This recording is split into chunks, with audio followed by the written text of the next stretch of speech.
evening and welcome to Tucker Carlson Tonight. Here is the main thing you need to know about Joe Biden. He is 80 years old, rather. He was born in 1942 in the first half of the last century. The year Biden was born, only 36% of American households had a telephone. Nearly half of them did not have indoor plumbing. Joe Biden turned 80 last November. This fall, he will be 81. If Biden were to serve a second full term as president, he would be 86 years old, in other words, 4 years from 90. These are not trivial facts about Joe Biden. These are the central facts of Joe Biden's life. Joe Biden's age defines him, and all of us. That's true for every person. Age is just a number, you will hear people say, but they are lying to themselves. Age is more than a number. Age is an expression of the core biological reality of human existence, which is that at some point it comes to a close. Age is the way that we chart our progression from birth to death as we pass from this world, as billions before us have, and are replaced by others. That used to be called the cycle of life. No one has ever changed it. No one ever will. So our choice is between accepting a reality we cannot alter or denying that reality even exists. The Democratic Party has chosen the latter. Tomorrow is March 1st. That means a year from today we'll be in the middle of presidential primary season. Joe Biden has given every indication that he plans to participate in that and that his party is firmly behind him. The DNC has already changed the primary calendar to make South Carolina, which is a machine state where the outcome can easily be scripted, the very first contest. And that was not an accident. It was done. It was changed to help Joe Biden win. Biden says he's strongly considering running again. Biden's wife, of course, says she very much hopes he will run.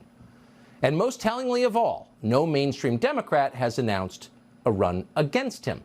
So as of tonight, Joe Biden is in the race for the Democratic nomination, and as of tonight, he will get the nomination. And that's just amazing if you think about it. Joe Biden would be 82 years old on Inauguration Day. That is 8 years older than the average life expectancy for men in this country. So virtually everyone in his high school class will be gone by then, but Joe Biden will be just beginning his second term as president of the United States. Would that be healthy for America? Would it be healthy for Joe Biden? Of course not. It's awful. 82-year-old men should not be running countries. They're not strong enough mentally or physically. Everybody knows that, very much including any 82-year-old man you ask. The people around Joe Biden certainly know that. How could they not know that? They watch him, and you do too. Here's Joe Biden in Warsaw, Poland, just last week. The questions we faced were as simple as they were profound. Would we respond, or would we look the other way? Would we be strong, or would we be weak? All of our allies, would be united or divided? So we played clips like that a million times for you over the past few years. We could play a million more because Joe Biden talks like that every day. At this point, it's how he talks. Joe Biden is losing his ability to speak. That's not a secret. It's not something you learn from our confidential sources and are bringing to you for the first time tonight exclusively. That is obvious to the entire world. And you'll probably sound like that too if you make it to Joe Biden's age. We will also. It's not weird. It's natural. It's not an attack on Joe Biden, hardly. It's an observation. But because it's natural, we have been commanded to ignore it. Don Lemon got suspended from his show at CNN recently for suggesting that a presidential candidate in her 50s was, quote, past her prime. And that's odd, really. As a factual matter, what Don Lemon said is true. People in their 50s are literally, certainly physically, past their prime. That's a fact. Take it from someone who's 53. So why was that such a controversial point? Of all the demented things that Don Lemon has said over the years, noticing somebody's age is what blows up his career? Yes. Because that simple commonplace observation, people weaken with age, points to a power that will forever remain beyond human authority, which is the power to control time. No matter how rich we are, we cannot prevent ourselves from getting older. We can buy Botox and hair plugs and facelifts. Joe Biden has bought all of that. But in the end, we degrade anyway because we are not God. Accepting this fact that we are not God, working within the preordained limits of nature, is the key to balance and happiness in this human life. Ignoring that fact leads to insanity, or in the case of modern America, it leads to the trans agenda and climate theology. If you asked 100 honest people to name the things that human beings cannot control, most would list biological sex and the weather.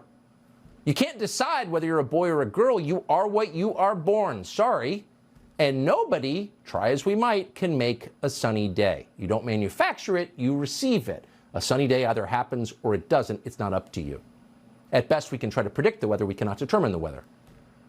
Since the dawn of time, that has been so obvious that almost nobody's ever mentioned it. But saying it out loud is now heresy.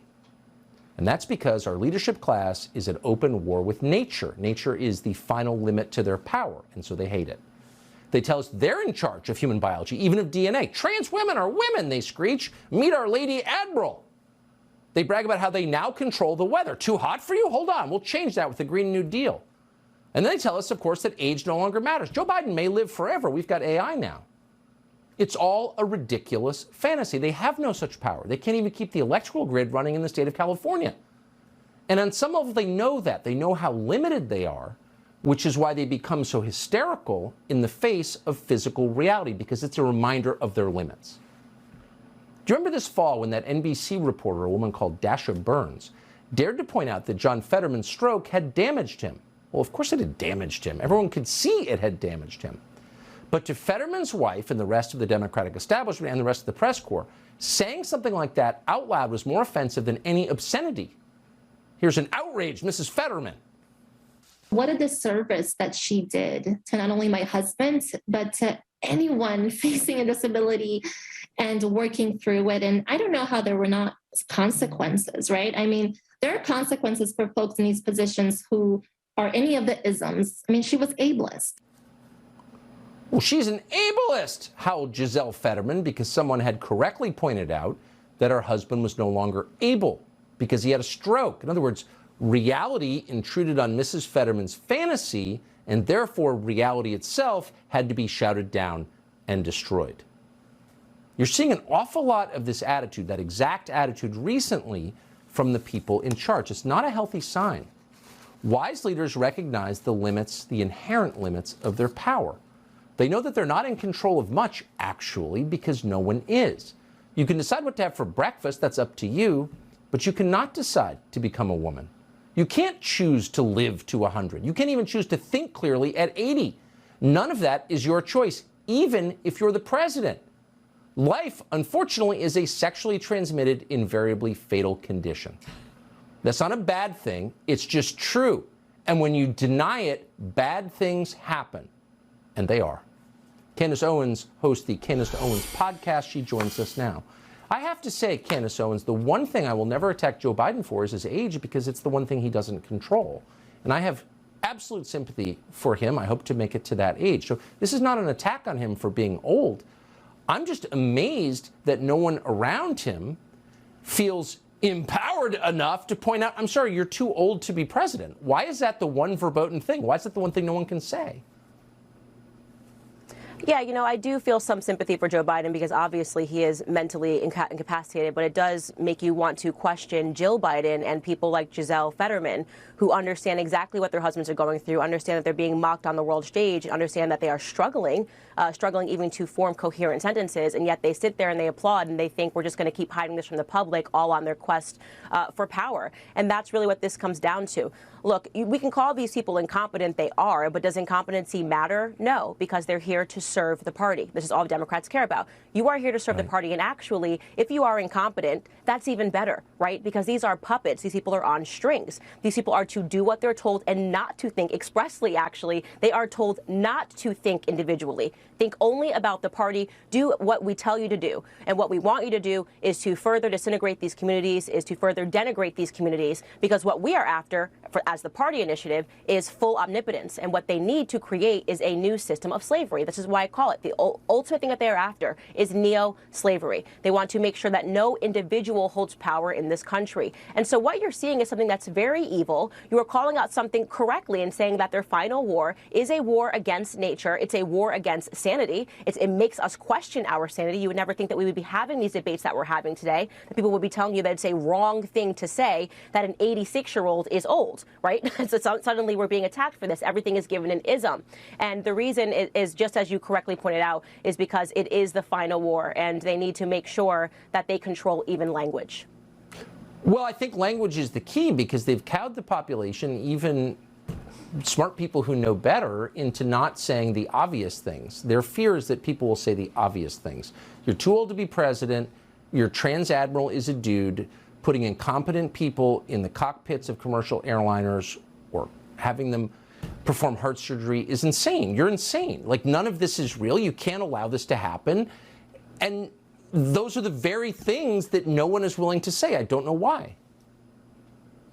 I'm certainly not one of those people. I don't struggle to say exactly what needs to be said, and this is exactly why. Because if they win this battle, there is nothing left, right? There is nothing left. And so I encourage people. I say, no, you need to say the thing that you know is true. Because the problem that we're having right now is too many conservatives are acting like cowards, right? They're saying we need to be nicer. It's okay. This is how they have gained so much territory. This is how we are fighting them in the school systems, how we're fighting them in the classrooms, how we are fighting them to simply acknowledge that women can never be men and men can never be women. And these are insane arguments, but they're able to happen because good people sit by and say absolutely nothing while they run amok. And so I also want to say this, and it's very important to point out, the Democrats used to be quiet about their corruption, right? Years ago, they were quiet about their corruption. Now they're corrupt openly, and they're mocking you. And what they're really asking you is, and what are you going to do about it? So what? We knew Fetterman was mentally incapacitated, and we still allowed him to make it all the way to the Senate. And what are you going to do about it? So what? We know that Joe Biden can barely walk. We can see the early signs of dementia. And what are you going to do about it? It's a very fair question. I'd ask the same to everybody out there watching this program.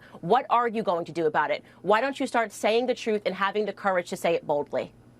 Can I just ask you one last question as a wife and mother, which you are? So here you have Dr. Jill and Giselle Fetterman both cheering on their husbands' political careers while one is effectively incapacitated by dementia and the other one's literally in a mental hospital.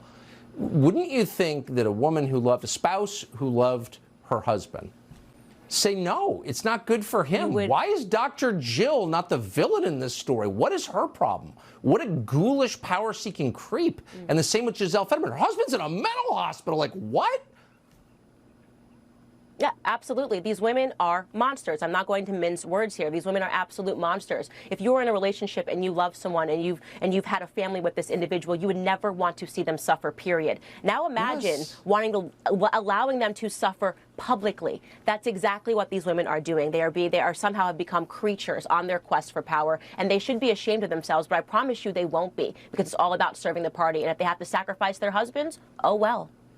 Yeah, if my wife did that to me because she wanted to spend the weekend at Camp David, my feelings would be hurt a lot. Candace Owens, I appreciate it. Great to see you tonight. Thank you. Thanks for having me. St. Louis, one of the great American cities, degraded at very high speed under a Soros-backed DA called Kim Gardner. Now the murder of a homeless man in the middle of the day on the sidewalk caught on tape, which really is kind of a metaphor for what's happened to our cities. That's straight ahead. Plus, the COVID experts told a lot of lies that have now been debunked. They're not going to admit that, of course. They want you to forget. We're not in the business of forgetting, however. We always keep the tape. We'll be right back. The Attorney General of Missouri is now trying to remove the Soros-backed DA in St. Louis, a woman called Kim Gardner, who has done so much to destroy that city. We hesitate even to show you this tape, but we feel duty-bound to do so because this murder in St. Louis says a lot about where our cities are tonight. Fox's Kevin Corke has it for us. Hey, Kevin. Tucker, it's not that crime hasn't always been a real problem in America's major cities. It has. I live here in Washington. I can attest to it.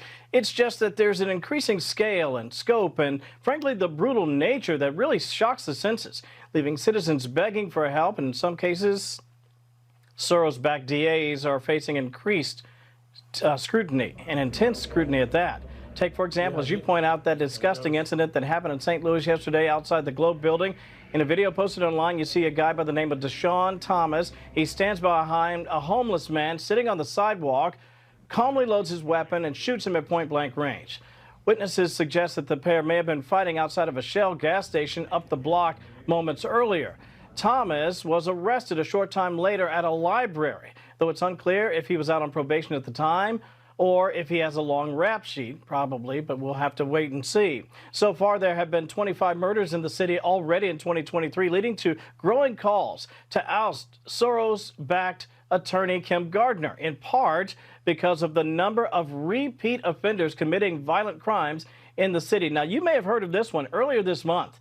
A 21-year-old convicted felon by the name of Daniel Riley struck a young volleyball player with his car, pinning her to the ground, robbing her of the use of her legs as a result. Critics say he should never have been out in the first place, and they are blaming Gardner for it. Tucker? Man, something is wrong for sure. Kevin Quirk with that. Thank you so much. You bet. So the whole COVID thing started about 3 years ago, and we're finally learning what a lot of people suspected from the beginning, which is that the experts either didn't know what they were talking about or they were lying. Now, it's kind of depressing to go through all those lies, but it's also necessary if you don't want that to happen again, and we definitely don't.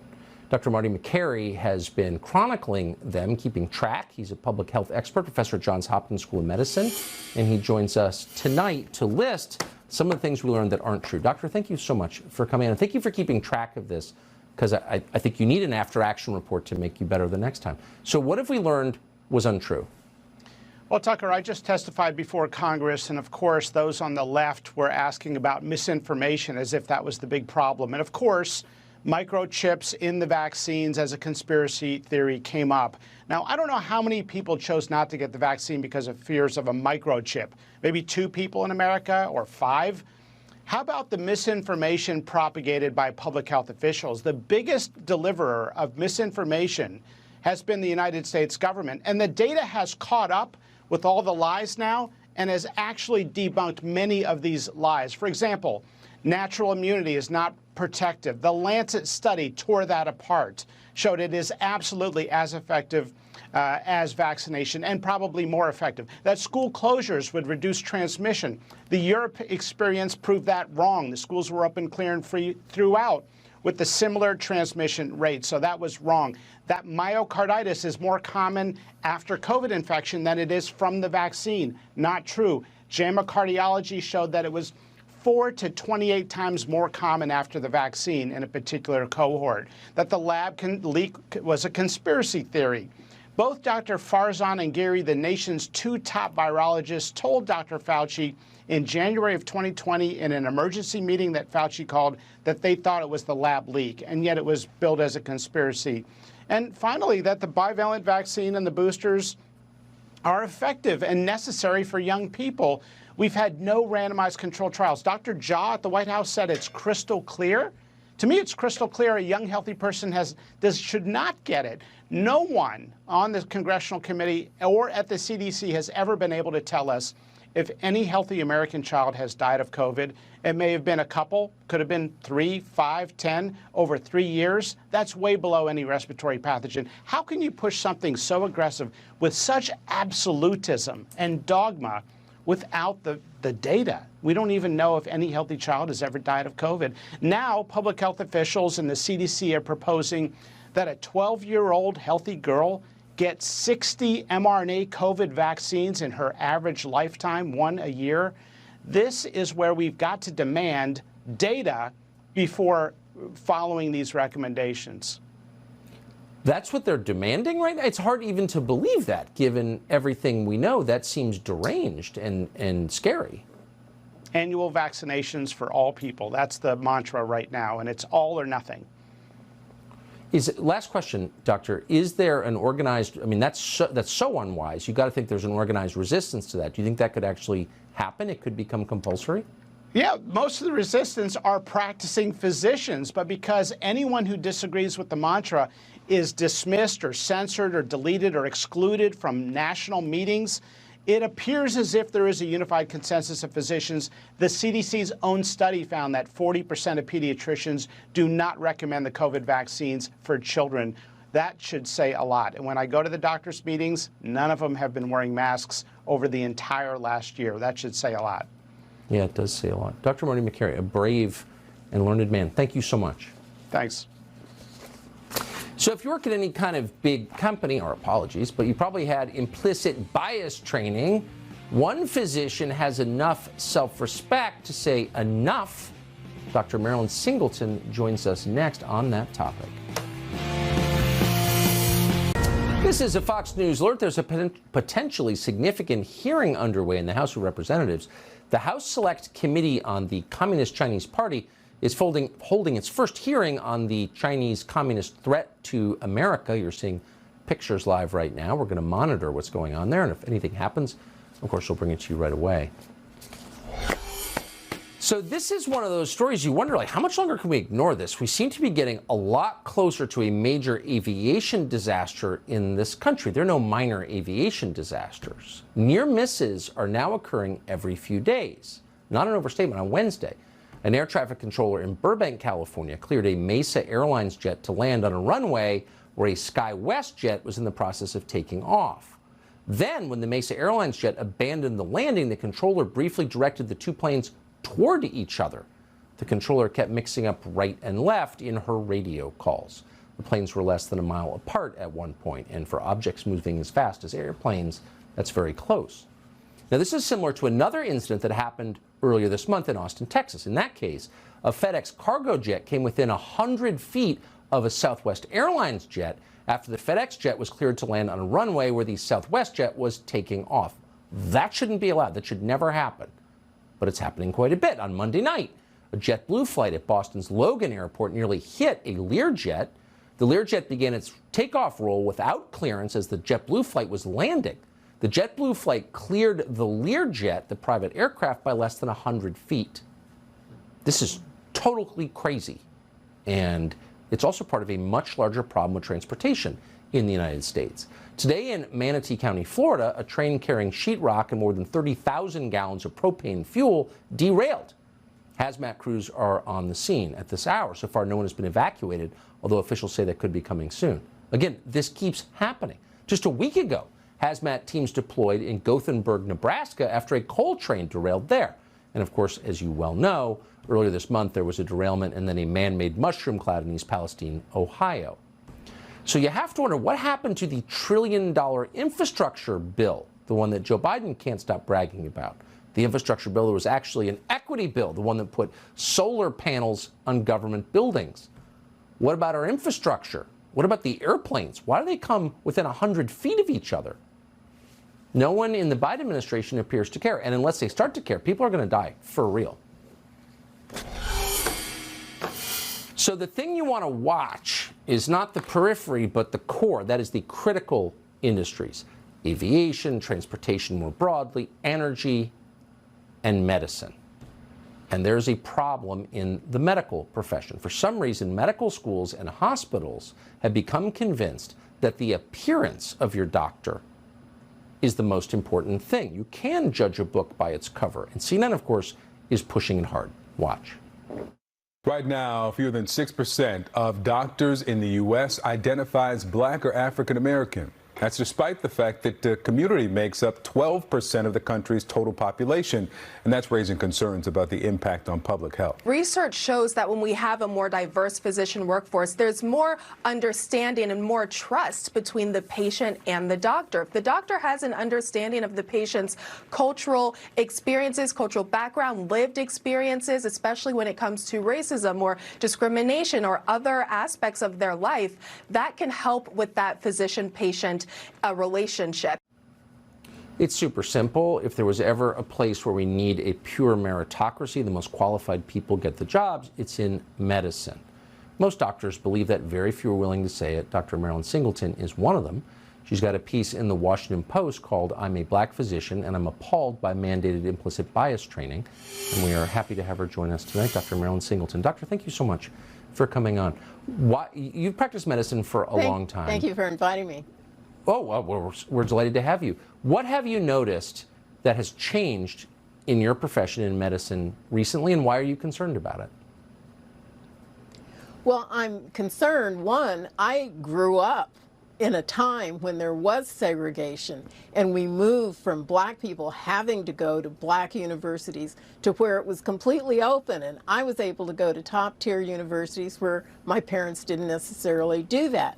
And then when I went to medical school, diversity meant groups of different people all over the country, different backgrounds and whatnot. All we wanted to do was get good grades and be the best doctor that we possibly could and take the best care of patients. Suddenly, we fast forward now, and we don't even hear about getting good grades. All we hear about is, oh, a black patient should have a black doctor. Well, that is so wrong. A black patient should have a good doctor, and that's what all patients want, and certainly black patients don't want that. And you believe me, if you get rolled into an emergency room, you don't want a patient having to look up at that doctor sideways and think, is this one of those evil white devils? Or is this a good doctor who's going to take care of my stab wound to the abdomen? And this is so wrong, and it's being pushed on people. And I don't like the demonization of my colleagues that I've worked with for years, saved patients' lives with, had them come to me for advice on how to do something. And suddenly I'm not supposed to trust them. They're not supposed to trust me. Am I suddenly a stupid black person? It's completely flipped on its head. There was a time when black people were considered not up to the task, to the job, and couldn't be professionals, couldn't be doctors. And we're smart, we're just like anybody else. And suddenly, white doctors are the ones that have the evil aura around them. And we expect black patients to then want to trust that doctor. And it's hokum that black patient needs a black doctor. Number one, it could never happen. There aren't enough doctors. How could you match these people up? What happens when you go into an emergency? And I honestly, as an anesthesiologist, I've done plenty of emergencies. I've been a doctor for, I hate to say, 50 years now.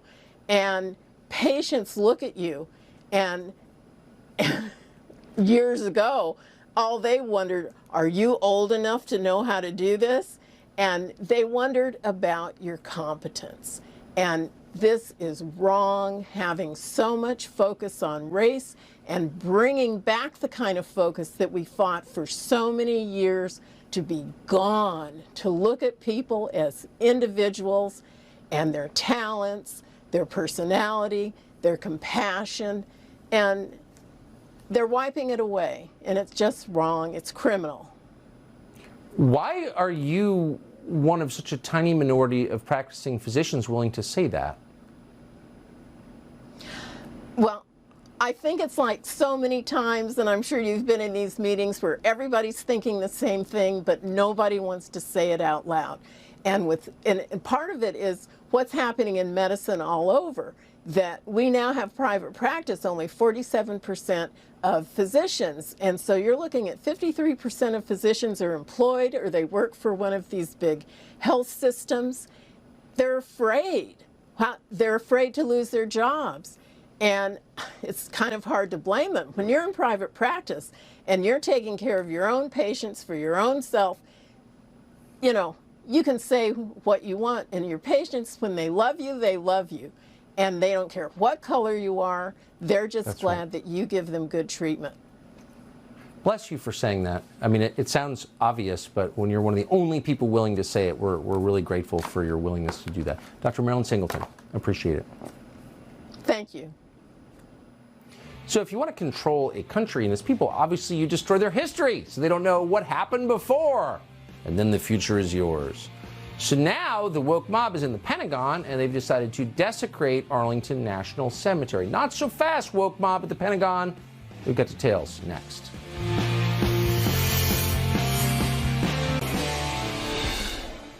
Democracy, as they say, is on the ballot in Chicago tonight, where the worst mayor probably in recorded history, Lori Lightfoot, is up for election. She's the one who hired the 1,000 cats to fight the rat problem in Chicago. Trace Gallagher has been following all of this. He joins us tonight with an update. Hey, Trace. Hey, Tucker. So the polls are now closed in Chicago, and they're now in the process of counting the early ballots. We're talking about some 240,000 ballots, and so far, it appears to be a very tough night for the incumbent mayor, Lori Lightfoot. We now have 73% of the early votes counted, and Paul Vallis, this is the former Chicago Public Schools CEO, has 36% of the vote. Now, Vallis has been endorsed by the police Union. He bills himself as the tough on crime candidate. In second, you have Brandon Johnson. He's a current Cook County commissioner and former school teacher who is supported by the Chicago Teachers Union. He's now polling about 20% of the vote. And in third place, Lori Lightfoot.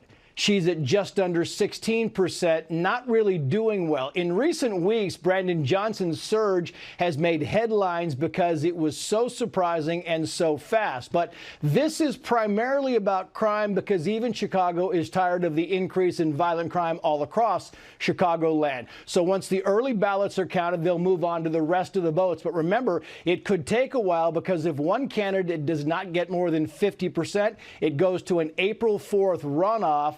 And that means this could last for weeks. We should know with 73% of the early ballots counted, we can now tell you that Paul Vallas will be in that runoff. Whether Lori Lightfoot makes the runoff is yet to be seen. So she is known for dancing at awkward times. It appears that Lori Lightfoot will likely not be doing any dancing tonight because she may not even make it to the next round. We'll keep counting, we'll keep tabulating, and get back to you with results. Tucker. Trace Gallagher, consistently the bearer of good news. There are not many of those. Thank you, Trace. You bet. If Lori Lightfoot got reelected, you'd really have to rethink the system. I mean, what would that be? Terrifying. So if you want to control a country, obviously you have to erase its history, so no one has any idea what went before, and then the future is yours. And that's why they tear down monuments to our past. In New York, they tore down the Teddy Roosevelt statue, the greatest of all American presidents, the most popular. It stood there for many years, and now it's gone. Rioters have done this all over the country. So that wasn't enough. So now woke lunatics at the Pentagon have decided to desecrate America's biggest and most significant cemetery, Arlington National, right across from Washington, D.C., and tear down a memorial to Civil War dead. Chris Bedford is the executive editor of the Common Sense Society and just wrote such a thoughtful and interesting piece on what is happening and what it means. He joins us tonight. Chris Bedford, thank you. So I'm not sure I can in any way improve on what you wrote. Summarize it for us, if you would.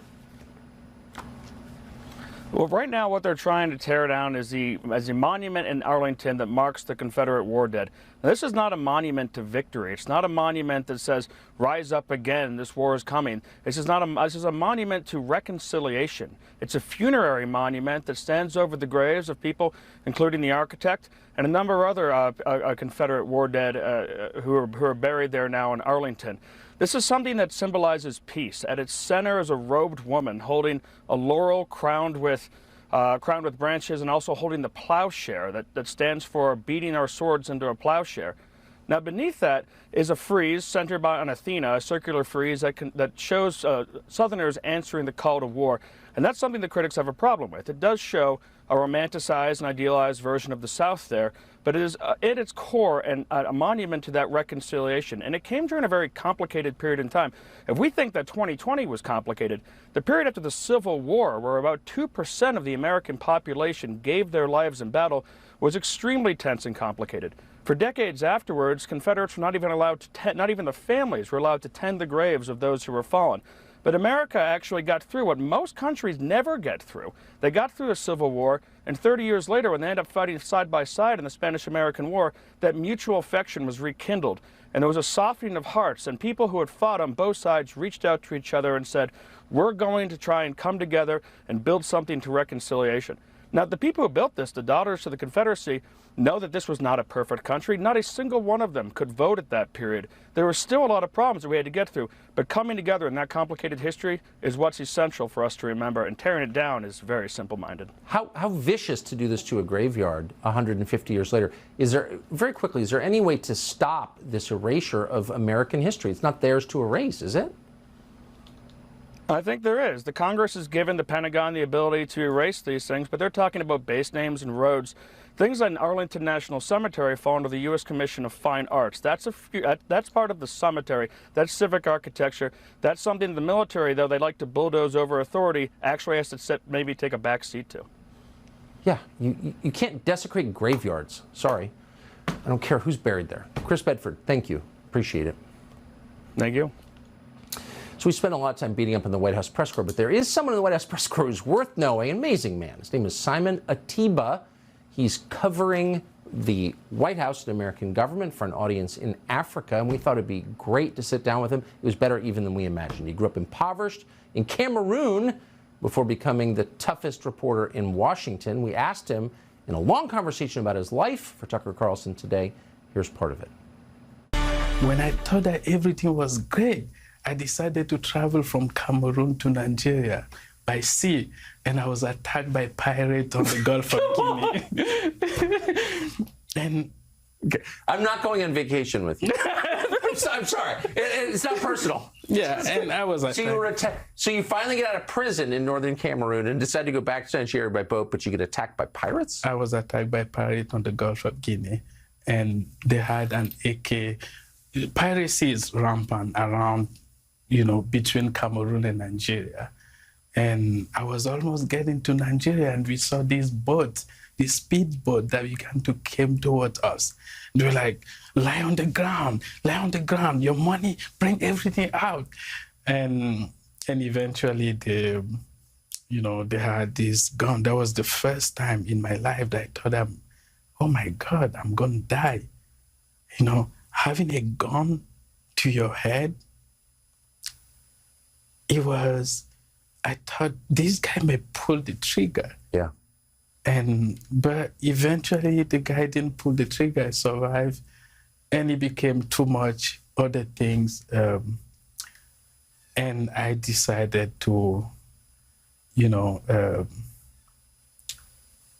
become who I really wanted to be, because I feel like I was given a second chance every time.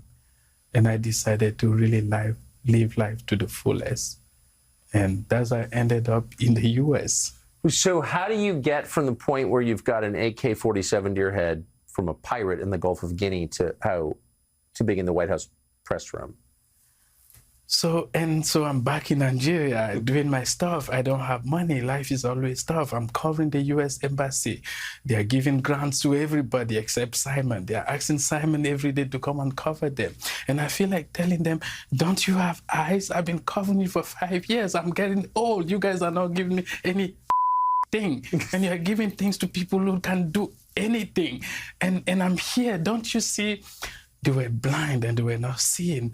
And I felt like, oh my God, all the money that comes from the U.S. to these countries don't actually go to the people who need it, No. to the people who do things that can even benefit the U.S. Here I am covering you, ambassador after ambassador, doing every single thing, and you give scholarship to every single person around me except the person who has been there for you. Don't you see? And they didn't do anything. And I decided to, take my life into my own hands, and decided to move to the US and work for Today News Africa. And the reason I decided to cover the Biden administration was because I knew, as I said, he was the perfect good guy. CNN had told me for years,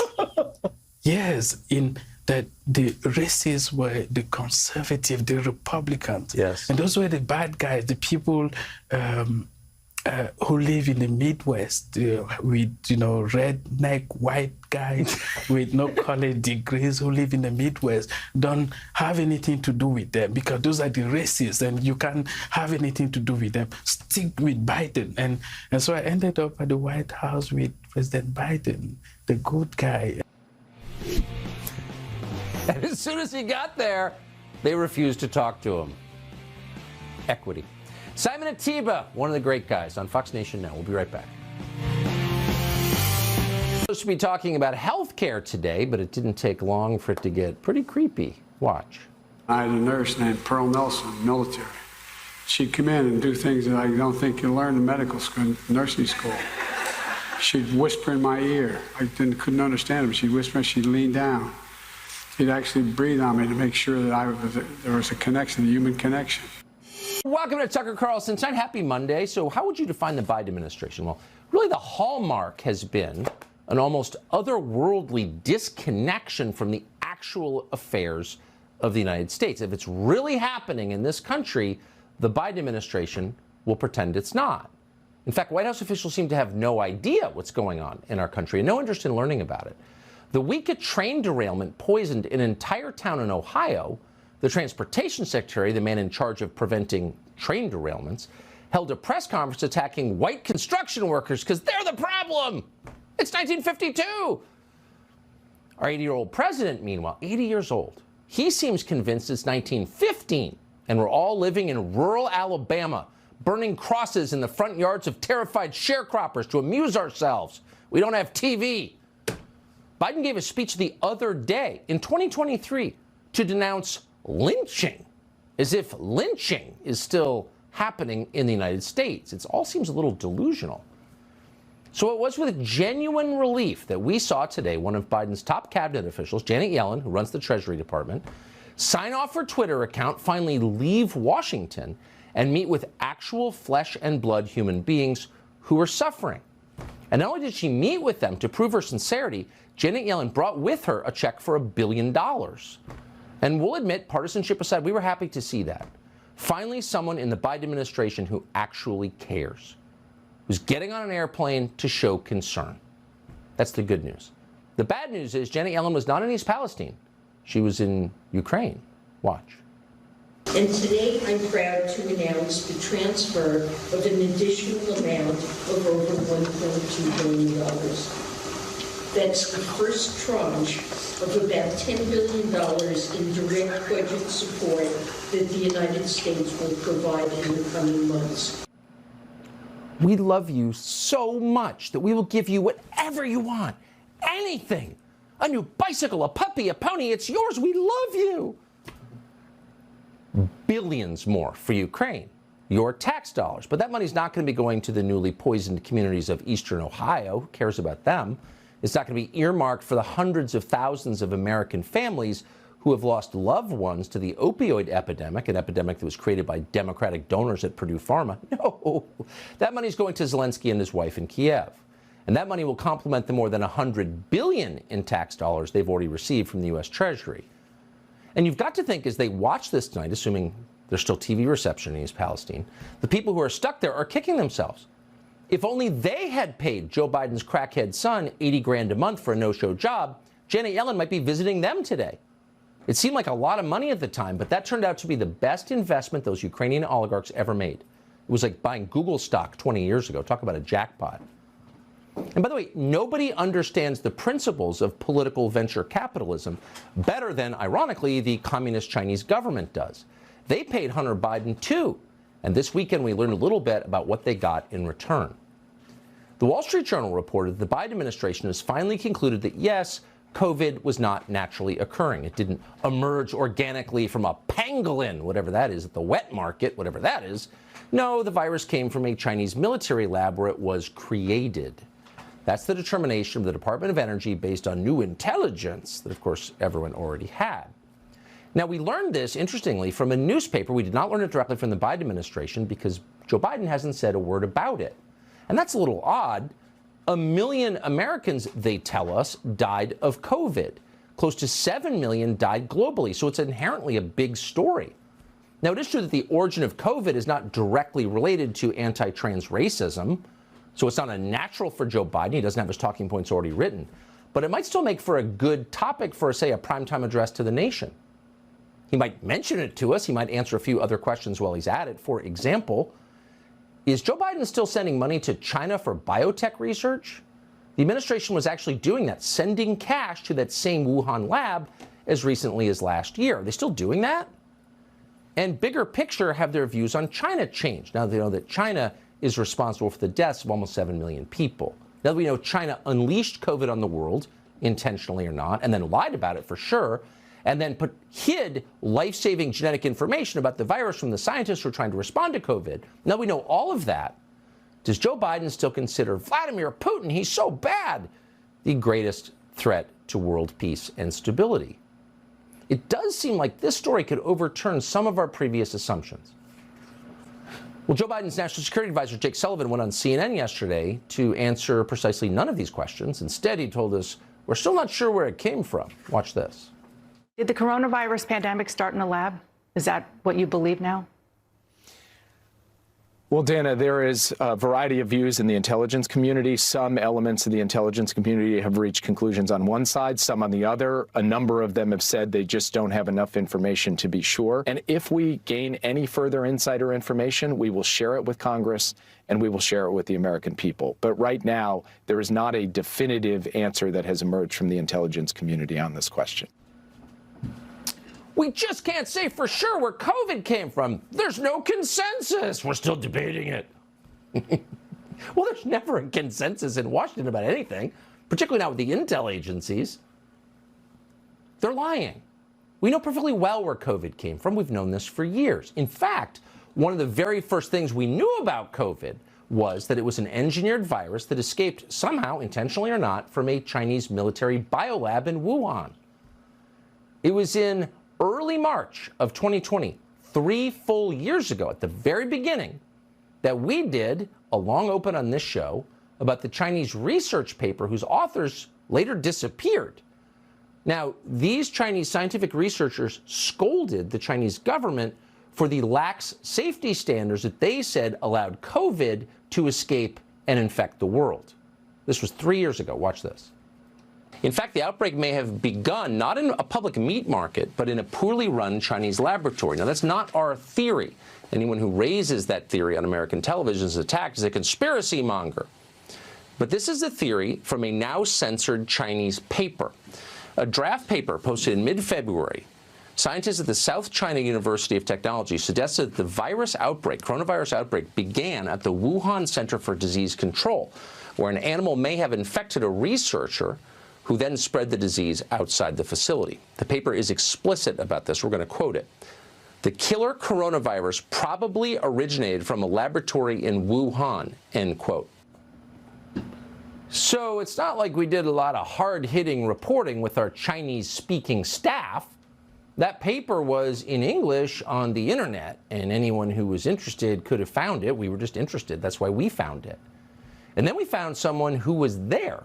We found a Chinese physician, a scientific researcher who worked for the Chinese government, who was in and around Wuhan when COVID emerged from that lab. Her name is Li Mingyan, and we did a bunch of interviews with her. Here's one. From my first report, I can present the solid scientific evidence to our audience that this virus, COVID-19 SARS-CoV-2 virus, actually is not from nature. I work with the top coronavirologists in the world.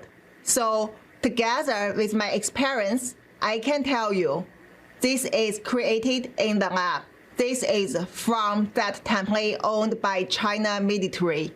And also it is spread to the world to make such damage. To make such damage, do you believe the Chinese government released this intentionally, on purpose? Did they do this? Yes, of course, it's intentionally. Wow. Now, we thought that was a story. So there was a physician who worked on coronaviruses for the Chinese military who was in Wuhan telling us in September of 2020 that the Chinese government did this intentionally to wreck the West, to kill people and destroy the economies of its rivals here in the West. Now, if you're a middle-class Christian American, it's hard to imagine that level of malice existing anywhere in the world. You just would never consider doing something like that. But with the Chinese, are they serious enough? Probably. But instead of following up on that, people attacked the woman you just saw, really attacked her, and then attacked us for giving her airtime. Pants on fire, you're lying, said the, quote, fact checkers. But she wasn't lying. And Tony Fauci and many others in the U.S. government knew that she wasn't lying. In fact, they knew the truth about where COVID came from long before the rest of us had even heard the term COVID. In mid-November of 2019, a friendly Asian government, we have learned, sent a cable to American officials warning that there was evidence or something strange going on in Wuhan, and it looked like a dangerous leak from a biolab. They knew that. The origins of COVID were never a secret. The real story, the great outrage of this story, is that the people who knew or should have known the truth lied about the truth. Why? To hide the Chinese government's role in mass murder, the killing of almost 7 million people and the destruction of the American economy.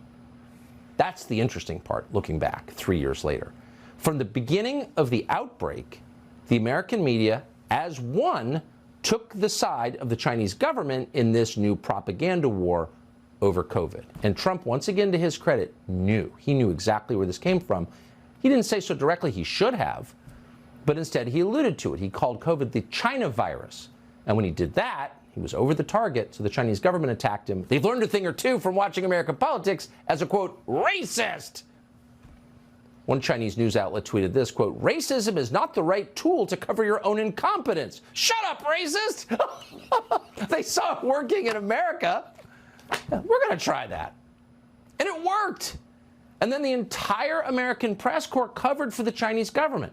People like David Frum at The Atlantic. Oh, he's so smart. David Frum immediately parroted that slur from the Chinese government. You have to ask yourself, was David Frum taking money from Beijing to repeat their lies? We can't confirm that, but he might as well have been taking money from Beijing. And it wasn't just David Frum. NBC News called the phrase Chinese virus, quote, both inaccurate and harmful in tying racist associations between the virus and those from China. Of course, the virus was from China. It was from a Chinese military biolab, and it may have been released on purpose to kill people. It didn't matter. No one asked a single question. Joe Biden and his lackeys in the media all repeated the talking point. Watch this. But neither should we panic or fall back on xenophobia. Labeling COVID-19 a foreign virus does not displace accountability. The president referred to the coronavirus as a, quote, foreign virus. And I think it's going to it's going to come across to a lot of Americans as smacking of xenophobia. The administration's labeling of this virus as foreign is undoubtedly playing into the rising xenophobia about it. Trump isn't cautioning us to check our racism, but is rather stoking xenophobic sentiment. The president says it's a foreign virus as if this was launched on us like an attack. We know what that's about. That's about him playing xenophobia, works with his base. Why do you keep calling this the Chinese virus? Why do you keep using this? A lot of people say it's racist. It's not racist at all, no, not at all. It comes from China. Every one of the people you just saw should resign in disgrace and should spend the next decade in ashes and sackcloth pondering what they've done, which is cover for a crime. And by the way, if the U.S. media had swung behind the evidence in this story and pressed, where did this virus come from, then it's at least potentially conceivable that scientists in the United States would have forced the government of China to release the information they had about the genetic makeup of COVID. Maybe we've had a vaccine that worked, for example, or a medical response that saved Americans' lives, but they didn't. None of them did. The New York Times' top global health and COVID reporter, a person called Purva Mandavili, wrote, quote, someday we will stop talking about the lab leak theory and maybe even admit its racist roots. But alas, that day is not today. Where is the Oberlin Sociology Department New York Times pipeline? Like, when did that start? Why are they hiring the dumbest and most reflexive people who take their opinions wholesale from the hive of Twitter? There were a few people who are not deterred by racist, shut up. They said what was clearly true, and for their trouble, they were denounced as crazed science deniers. Science deniers, okay. Senator Tom Cotton was attacked because he relied on a map and common sense to ask a very simple question. Here's what he said. Here's what we do know. This virus did not originate in the Wuhan animal market. Just a few miles away from that food market is China's only biosafety level 4 super laboratory that researches human infectious diseases. Now, we don't have evidence that this disease originated there, but because of China's duplicity and dishonesty from the beginning, we need to at least ask the question. Well, yeah. And by the way, that wasn't a guess. A wet market is a seafood market. A pangolin is a mammal. So they weren't selling pangolins in a seafood market, for one thing. For another, a group of Chinese researchers went and interviewed everybody in the wet market and asked, have you ever seen a pangolin for sale here? Or bats, another mammal? No, not one had. That was on the internet. We read it. We reported it. That was February 2020. So what we knew at that point was the Chinese government's lying. Tom Cotton was absolutely right. And for his trouble, he was called insane, a conspiracy theorist. Tom Cotton a couple of days ago spouting a conspiracy theory that the Chinese made this virus up. Don't try to spool up some of whoever was wearing tinfoil hats in your audience. Let's apply Occam's razor and just call crazy. This is crazy. This is an insane thing to do. It's just wildly irresponsible and was totally unnecessary. I don't know what Tom Cotton gets out of this. In the 1980s, I remember when the far left trafficked in rumors about HIV having been invented in CIA labs. The far right has now found its own virus conspiracy theory. Oh, yes. Let's have the plagiarist Fareed Zakaria on to tell us about science. By the way, it wasn't just Tom Cotton who was attacked. It's almost too unpleasant to bring you the story because the wall of dishonesty was impenetrable at that point 3 years ago. The one thing we needed to know, where did this come from, was the one thing they wouldn't let you even consider. In fact, if you did, you would be unpersoned. Facebook banned any user who suggested the virus was man-made because, and we're quoting, the science was settled. Well, it's not settled at all. There was no science. We didn't know anything. As NPR reported, quote, scientists debunk lab accident theory of pandemic emergence. Really, on what basis? They had no evidence to, quote, debunk it. But that didn't stop Vox from, quote, reporting, and we're quoting now, no, coronavirus did not start in a Chinese lab. They had no idea. They were just flat out shilling for the Chinese government and hiding its complicity in mass murder. What? And then a woman called Laura Helmuth, the diversity hire now running the once but no longer respected publication Scientific American, said, quote, it's a conspiracy theory to believe a lab leak had occurred. But it did. That's the thing. Facts still matter.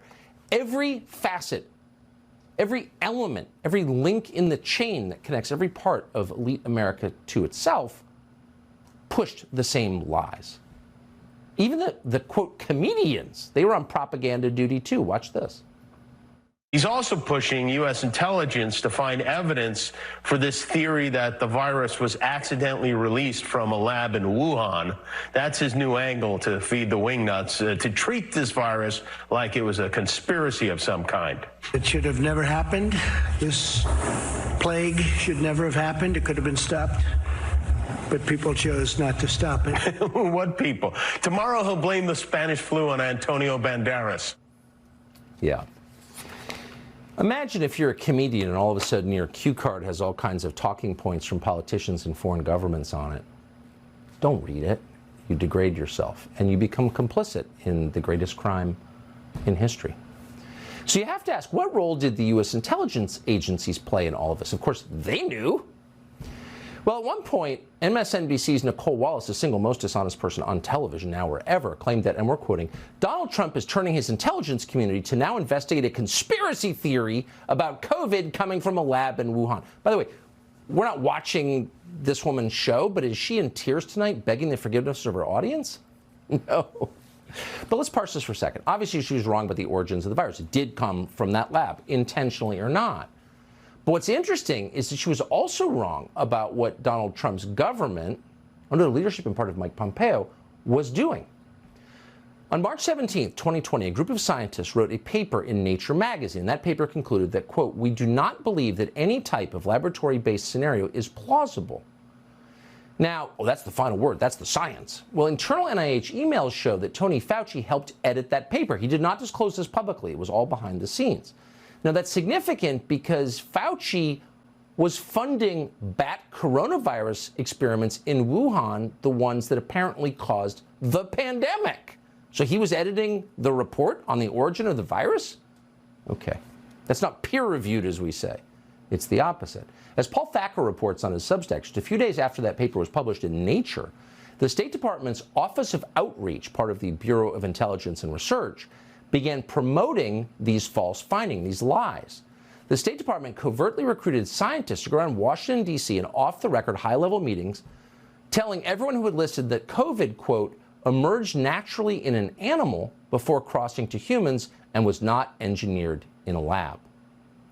Now, the scientists who made this false briefing, who told these lies, cited one source, the Nature article that was secretly edited by Tony Fauci. In other words, and we can give you 1,000 other examples, America's, not China's, America's entire leadership class, from the government to the intel agencies to elected officials to, of course, the media in unison, spent years trying to hide Chinese culpability for the greatest crime in human history. They cooked up fake papers and bogus data. They attacked anyone who asked obvious questions, even people who were in Wuhan at the time who knew. And you have to ask, why did they do this? Could it be that they were implicated in this too? They were implicated in creating the worst pandemic in modern history? We're not sure. But it's an amazing story. As we told you, Li Mengyang was one of the first people to tell the truth in the United States at great personal cost. She was there. She joins us now. Doctor, thank you so much for coming on. You said 3 years ago that you believe that this virus was intentionally released by the government you once worked for, the government of China. Today we're hearing in this leak to the Wall Street Journal that it was accidental. Do you believe this leak was accidental or intentional? Hi, Tucker. Thank you for having me again. First, I really want to appreciate you and also Fox News have been taking so much efforts pursuing the truth of COVID origin. Without your help, there won't be such milestone achievement. And I want to tell, of course, it was not an accident. And maybe for people who don't have this kind of biosafety lab 3 or 4 experience on coronavirus, maybe it's easy for them to accept the accident and lab leak. However, I'm the scientist working in such lab using coronavirus, and I can tell you, based on the protocol and also the other surveillance system, it will be impossible for the lab leak accidentally happen in such lab and cause the Wuhan outbreak and also the pandemic. So definitely, now we just reached to the first step. It was from China's lab, and we need to pursue the truth of origin, and we need to keep going on. We know the Chinese government allowed its infected citizens to travel in huge groups to Western Europe in the early days of the pandemic. That was intentional. But you believe the whole thing, they came up with this virus and they unleashed it on the world to destroy the Western economies and to elevate their own position globally. I want to emphasize one thing is, I would say based on the evidence and the source I have, that the lab, virus was intentionally brought out of this strict lab and released in the community. However, I don't think the outbreak in Wuhan was intentional. I would say it was because CCP government and the military scientists underestimate the transmissibility. That's why finally it got out of control and caused a local outbreak. However, we should know that CCP government intentionally to let it go all over the world to kill millions of people all over the world later. We just have to hope and pray that you will be interviewed by many other journalists in this country over the coming weeks. Now that this has been confirmed, you're an eyewitness to it. You have, I think, a credible story to tell, and I really hope you're no longer ignored. I appreciate your coming on again tonight. Li Mengyang, thank you so much. Thank you, Tucker. So Florida is technically a state, but there's always been a little country within Florida, its own mouse-dominated Vatican called Disney. But the new governor of Florida, Ron DeSantis, has put an end to Disney's corporate control over the state of Florida, and he joins us straight ahead to explain why and how. We'll be right back. Well, here's a trivia fact you may not have known. Since 1967, 56 years, the Disney Corporation has enjoyed near total control over about 40 square miles of Florida, its own little Vatican City. And this is by act of the Florida legislature, which empowered Disney to function effectively as its government. Disney could even acquire territory outside its chunk of land by eminent domain, just take it from people. Now, last year, people began to wonder, why would Disney, which is a totally politicized company that pushes race hate, and sexualized propaganda on children, why would they have all these special benefits in the state of Florida? Good question. So last year, Florida's legislature passed a bill ending this weird little arrangement Disney had. Of course, they hated it. Florida's Governor Ron DeSantis pushed for and then signed that bill into law. Governor DeSantis joins us tonight. Governor, thanks so much for coming on. So why did you see this as an important thing to do as the governor? Well, as you pointed out, Tucker, I mean, no company or individual in Florida, or probably anywhere else in our whole country, has enjoyed their own governing status, being exempt from many of the laws of the state of Florida, massive subsidies. So it's not a good arrangement to begin with. But if you remember last year, they came out very strong against a piece of legislation to protect parents' rights and to protect young children from having sexualized curriculum in things like elementary school.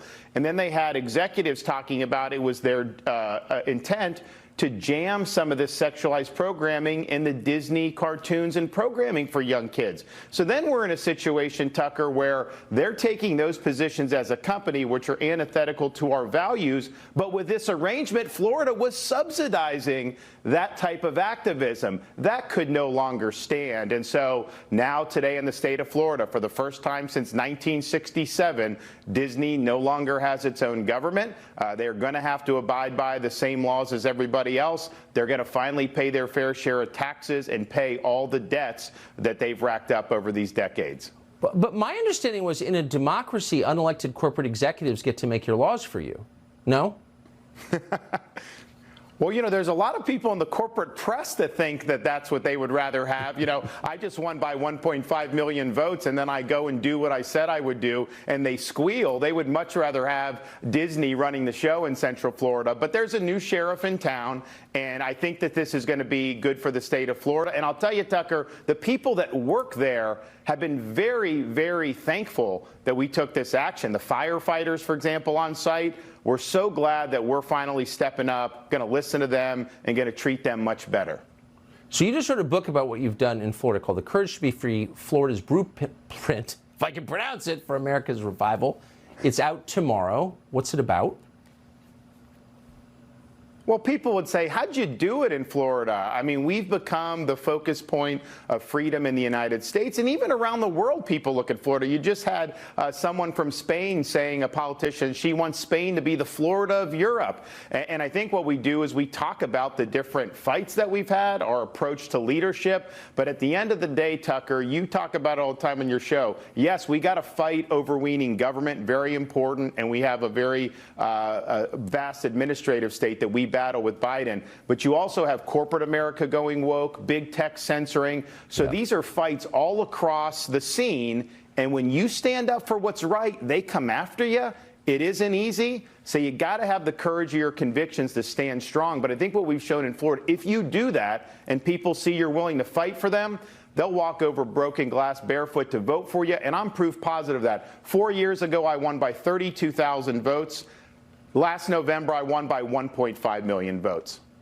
Yeah, well, movement is the ultimate election. People are moving there. So that kind of tells you, I would say, a lot. Governor Ron DeSantis of Florida, thank you very much. Thank you.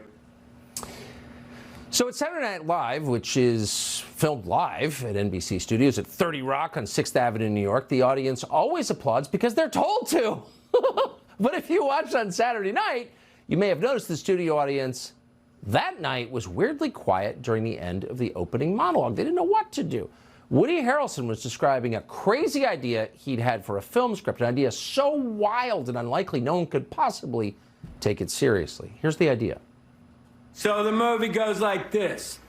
The biggest drug cartels in the world get together and buy up all the media and all the politicians and force all the people in the world to stay locked in their homes.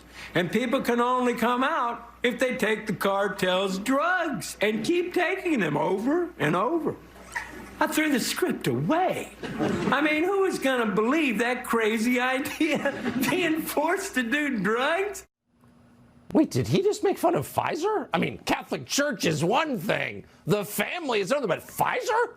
Not allowed. He must be insane. And that was the verdict of the media. The Washington Post, for example, reported this, quote, on SNL, Woody Harrelson pushes popular COVID-19 conspiracy theory. Really? Where's the conspiracy theory there? The Daily Beast echoed that. Woody Harrelson spews anti-vax conspiracies in rambling SNL monologue. Now, Rolling Stone magazine, which was founded to fight the power, obviously came out on the side of the guy fighting the power. Oh, no, just kidding. Rolling Stone used exactly the same headline. So the same people who said you're crazy for thinking that COVID may have come from a Chinese biolab now say you're crazy if you dare to complain about Pfizer, which is buying them off. Shut up, don't laugh. Hard to think of a better way to make Woody Harrelson's point than that. So George Gascon is supposed to be a prosecutor. He's so completely out of control, so totally politicized, that he's reached a point where he's more concerned with respecting fake trans pronouns than protecting people in Los Angeles from kid touchers. He just suspended a prosecutor for correctly referring to a child molester by his sex. And that prosecutor joins us next. Well, it turns out leprechauns exist not just on cereal boxes. There are a lot of people who believe they have seen a leprechaun, or as they're known in some countries as an elf. Some people think they've seen elves, and that would include the president of Mexico, who announced that elves are real. Naturally, Fox's Trace Gallagher has that story for us tonight. Hey, Trace. Hey, Tucker, the Mexican president, Andres Manuel Lopez Obrador, better known as AMLO, says the picture he tweeted out was taken a few days ago by an engineer who works for the Mexican government. It appears to show a tree with a branch framing what looks like a halo of hair, but AMLO says it's a picture of an alux, a mischievous woodland spirit, an elf from Mayan folklore. Maybe AMLO feels a kinship with the mythical Mayan elf who was known to dart in and out of view and play tricks on humans, only to leave them duped again and again. Interesting, because a few years ago, AMLO promised to bring down crime and lift the economy, and alas, the people feel duped again. This, by the way, is not the first mythical creature that AMLO has touted. He was recently quoted calling Cuban dictator Miguel Diaz-Canel the leader of a profoundly humane government, despite Cuba not having had a free election in 64 years. But back to the alux, the elf. It's the biggest social media hit since residents of Mobile, Alabama swore they spotted a leprechaun up in a tree. They did not get a good photo of the Irish legend, but the description prompted this drawing, which itself is legend. Finally, you'll excuse the Mexican media for not poking more fun at AMLO and his elf tweet. Mexico is the most dangerous country on the planet for journalists. Tucker. It's just such a great story. Everything about that was amazing. And we're grateful for you. Trace Gallagher, thank you. Yep. Bet.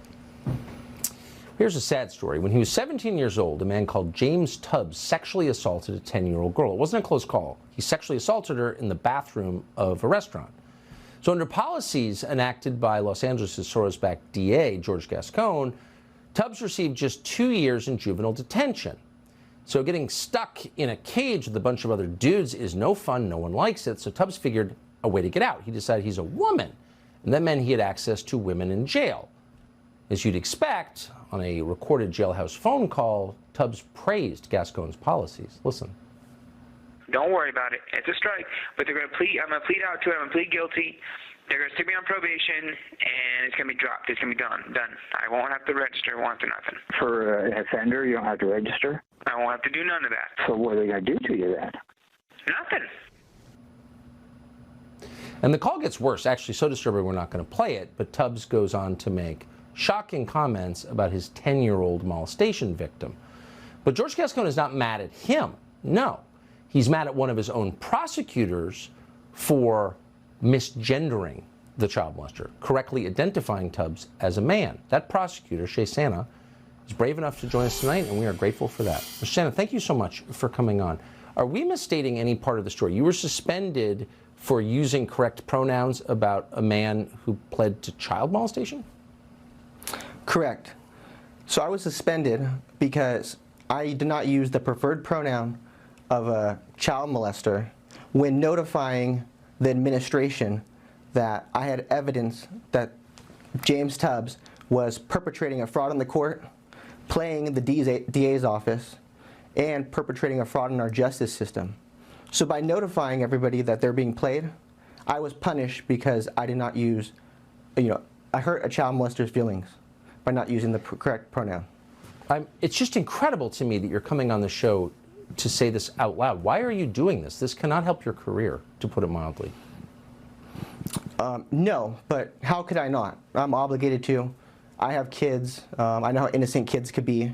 And the fact that I can't stand by while the misguided policies of a progressive prosecutor like George Gascon are putting child molesters in juvenile facilities, which is going to create more victims, and hiding the fact from the court so that the court is sentencing juveniles to these facilities with known child molesters. who are adults. James Tubbs was 26 years old and came from prison to the juvenile facility. So it wasn't like this is a juvenile and was convicted as a juvenile. He was 26 years old, and you're putting him in a juvenile facility. I can't stand by and subject children to the risk of being harmed. It's a public safety risk and an extreme injustice. I just find it amazing that you're willing to say that out loud, and of course you would know because you were there. And we're truly grateful for your bravery. Shay Santa, thank you very much for telling us that horrifying story. Thank you. Thank you. So there's some debate online about whether there actually are more environmental disasters, more accidents with critical infrastructure, or whether we're just noticing them. Well, we'll let you judge. Fires have broken out at 3 separate oil facilities, all owned by the same company, in a single day when the U.S. government has been caught committing the biggest act of environmental terrorism in history in blowing up the Nord Stream pipeline. Maybe they're connected, maybe not. But we're going to tell you what's happening because you should know. We'll be right back. A lot of destructive coincidences have befallen critical infrastructure in North America lately. Have you noticed? Here's the latest example. Fires have just erupted at 3 separate oil facilities belonging to the same company, the Mexican state-owned oil giant Pemex, in one day. One of these facilities is located in a place called Deer Park, Texas. Also on Thursday, 2 more Pemex facilities went up in flames in Veracruz, Mexico. At least 2 people died. What caused these fires? We don't know. But whatever's going on is clearly alarming, something you would attract some attention from the Biden administration. Oh, but no! No one cares. And that may be why a waste disposal facility in Deer Park, Texas, just received more than 2 million gallons of poisoned water from the Ohio train derailment. Local officials say they were not informed of this in advance. And why would they be? Because they're not Ukrainian. So ESG stands for environmental, social, and governance. It's massively popular on Wall Street. The idea is to use investment pressure to force countries to adopt a neoliberal agenda. And those principles destroy countries like Sri Lanka, which was pushed to abandon chemical fertilizer and people starved. So how does the average investor get out of ESG? Well, Omid Malik has created a way. He's chairman and CEO of Columbaire Acquisition Corp. He joins us tonight. Omid, thanks so much for coming on. If you're the average person and you don't want your money to go to destructive schemes that are anti-human, what option do you have? Well, we all know the problem, that Americans are sick and tired of buying from woke corporations that hate them. But the problem has been, how do you set up an actual patriot economy if we can't find each other? Well, today I'm proud to tell you that we have a solution, and that is that Columbaire, the company you just mentioned, that's a public company that I run that trades on a New York Stock Exchange, is taking a digital marketplace called Public Square public. You need an exchange to be the foundation of this economy, which will connect like-minded buyers and sellers in this patriot economy. So what I'm proposing today is that we create the foundation of the economy that we all want and that you and I have described. The most exciting part of this, though, is how huge this market actually is, and that's not something that's really talked about. For the last 20 years, our corporations have gone to places like India and China to try to find demand. What if I were to tell you there's a market with over 100 million people that represents the 3rd largest economy by GDP, and it's right under our noses? Put differently, the last emerging market in the world is Red America, and it is being actively ignored and alienated by our own corporations. So for the average person, and I'm pronouncing the name correctly now, Columbaire Investment, the average person can get involved in this directly without having to send money to some big investment firm that hates them and their values. Yeah, and that's the beauty of why Public Square, the digital app that we're taking public, wanted to do this. It's very important to them that they become a public company that just rank and file folks can go and buy and support the mission. And that's what we're most excited about, is the democratization of capital markets. And we need to do this, Tucker, because as we've discussed in the past, we are slouching towards social credit scores in this country. And so we need to create this economy to insulate ourselves from that, because the battlefield for liberty will be around commerce, not just politics.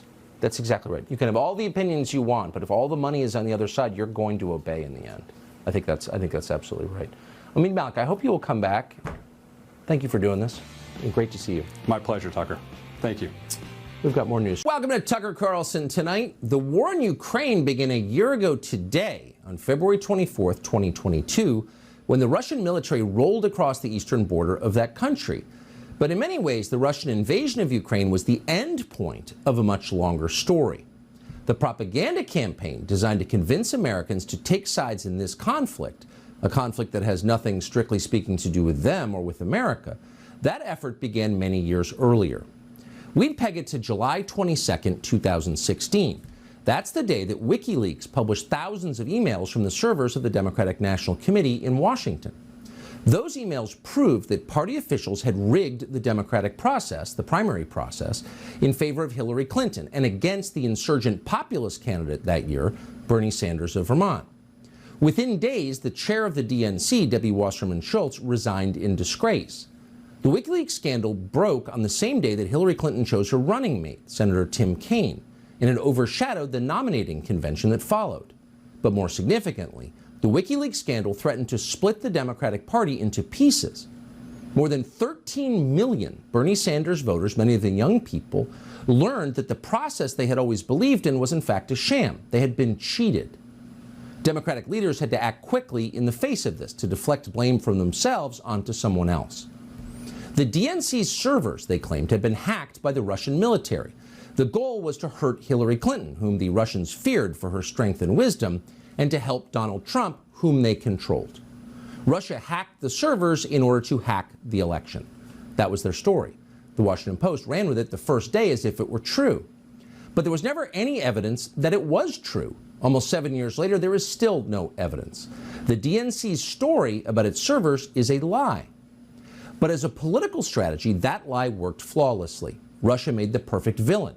It was a white Christian country with a traditional social structure. It was everything the Democratic Party already opposed. The foreign policy apparatus in Washington was happy to hate Russia again.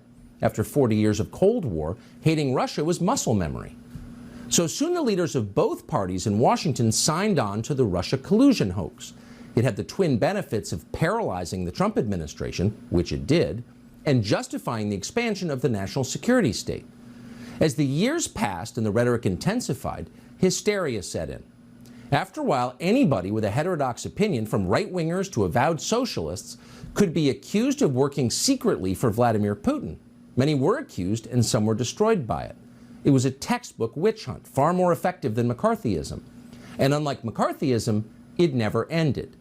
Russia remained America's greatest enemy, even as China emerged as America's greatest threat. Over time, the lie that Democrats told to hide their crimes in the 2016 primaries came to dominate America's foreign policy, and then to imperil America itself. For generations, statesmen and diplomats worked to prevent other great powers from aligning as a bloc against the U.S. The idea was pretty straightforward. You might be able to beat one strong country, but if a couple of strong countries ever got together, you would lose. This is why Richard Nixon went to China, to make sure the Chinese government didn't align with Brezhnev, with the Russians. Donald Trump understood this very clearly. Russia will never be our closest ally, he said, but if Russia ever becomes China's ally, we're in deep trouble. The combination of natural resources, military and economic power, and sheer population would make the Russian-Chinese alliance the most powerful force in the world. The United States would soon be dethroned. We'd be taking orders. As Trump put it, there is no reason to make Russia our enemy, and there are many reasons not to. It was a sound case, but official Washington ignored him. Their response shouted in unison, "Shut up, Putin stooge!" And then they set about trying to provoke a war with Russia. Now they have succeeded. But the war we're fighting in Ukraine is not against Russia alone, but also against Russia's newest ally, the People's Republic of China. What Donald Trump predicted has happened, and in the worst way. If the war in Ukraine continues, we will lose no matter how it ends. The world order is being reshuffled as we watch, and by the time it's over, the U.S. will no longer be at the top of the deck. That is very obvious to the rest of the world. But what's fascinating is how few Americans seem to understand what's happening or its consequences. But how would they know? No one in American politics or media will tell them the truth. Since the first hours after the invasion, Americans have been fed a steady diet of increasingly absurd lies about Ukraine. Google and Facebook have joined with the Biden administration to censor any factual information that contradicts the official storyline. It's dystopian. Joe Biden's first remarks about the war gave no hint that we would be sending advanced weapons systems and American military advisors to Ukraine, then supporting the entire Ukrainian government and its pension system with hundreds of billions of U.S. tax dollars. No, Joe Biden mentioned only sanctions, which are free. Sanctions he suggested would be enough. Here is Joe Biden a year ago today. The Russian military has begun a brutal assault on the people of Ukraine. Without provocation, without justification, without necessity, this aggression cannot go unanswered. If it did, the consequences for America would be much worse. America stands up to bullies. We stand up for freedom. Putin is the aggressor. Putin chose this war, and now he and his country will bear the consequences. Today, I'm authorizing additional strong sanctions. Strong sanctions, that'll do it. Now, the goal at that point a year ago today, you may remember this, was to push Russian forces back into their own country to reverse the invasion. And that seemed reasonable to most people. It did not seem like the beginning of a third world war. Oh, but it was exactly that. And by December, Lindsey Graham was confident enough to say so out loud. Here he is. How does this war end? When Russia breaks and they take Putin out, anything short of that, the war is going to continue. To ask the Ukrainians to give Russia part of their country after all this death and destruction is not going to happen. To signal a ceasefire, Russia will take the opportunity to rearm and come at them again. So we're in it to win it. And the only way you're going to win it is to break the Russian military and have somebody in Russia take Putin out. So we're going to, says Lindsey Graham confidently, continue pouring billions into Ukraine until they, quote, take Putin out. Does Putin know this? Well, we have no idea. We're not allowed to see Russian media in this country. That's too much information for Americans to handle. But if Putin does know that we plan to kill him, wouldn't he fight back with nuclear weapons? Why wouldn't he fight back with nuclear weapons? No one in the United States seems to be allowed to wonder that, much less have a conversation about it out loud. Instead, we're treated to more lectures about democracy. Ukraine is a democracy, we're told. That's why we're on the side of Ukraine. The problem is that is a lie. Ukraine is not a democracy. Ukraine is a corrupt one-party state. Ukraine has none of the freedoms that define democratic governance. Freedom of speech, freedom of the press, freedom of assembly, freedom of religion. Ukraine is the least free place in all of Europe, and probably for that reason, it is Joe Biden's favorite place. So for those who understand what is actually happening and what Ukraine is actually like, it is very frustrating to watch Biden say this again and again. It is galling to be lectured about democracy by a man who took power in an election so sketchy that many Americans don't believe it was even real. Joe Biden has never had the majority of American support for a single day of the Ukraine war. In fact, Joe Biden is far less popular in the United States than Vladimir Putin is in Russia. That is not an endorsement of Putin, it's just true. And it says everything about Joe Biden's tenuous legitimacy. Democracy? Please. We're adults. Stop lying to us. So what happens next in this war? Well, according to our elderly Treasury Secretary, Janet Yellen, the war in Ukraine will go on forever, and so will our support for Zelensky. Let me make clear, the United States and the allies, our support for Ukraine will be lasting and is unconditional. Unconditional support for Ukraine. Unconditional support for a nation most Americans know nothing about and couldn't find on a map. Unconditional support. That's a profound statement. Outside of your immediate family, how many people would you pledge unconditional support to? How many countries would you pledge unconditional support to? This is insane when you think about it. But the people in charge of this disaster aren't thinking the way that most Americans do. The Atlantic magazine commemorated the anniversary of the war by commissioning a piece today by Tom Nichols. Nichols is a thoroughly silly foreign policy establishment parasite who apparently is taken seriously by other ne'er-do-wells and dumb people in Washington. But the piece is fascinating. In it, he inadvertently reveals the point of this war in the clearest possible terms. Quote, "Now we are faced with the long grind of defeating Moscow's armies and eventually rebuilding a better world."